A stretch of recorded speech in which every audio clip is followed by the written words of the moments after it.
Okay, so one more topic. So this is the last topic with problems. Exercise 114. So this is a bargain purchase. And in a bargain purchase, we're going to record a gain. We are still going to use fair value. So what's happening here is this was based on exercise 113, this information here. Okay, and then we're doing exercise 114. Okay, so what they said is they gave up a bond. So we have it here, the bond. The par value of the bond was 580.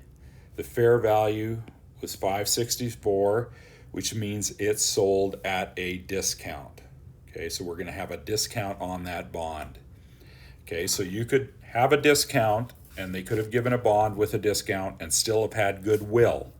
Okay, it has to do with what was the fair value of the items they received, right? Or the net assets from the subsidiary versus what they gave up.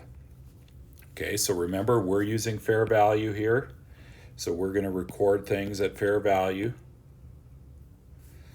So we have the $50,000 cash, which is right here.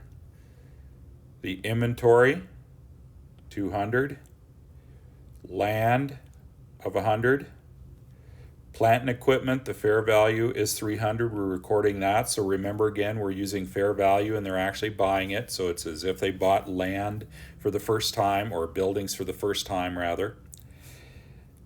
Okay, so we have that down there. Then we come down and we have our accounts payable of 50. So we're going to record our accounts payable of 50, right? Then we come down and we have a bond of 564.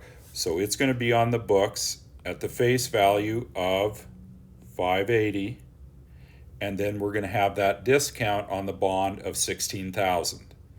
Okay, so as a result, what we're going to do, debits have to equal credits.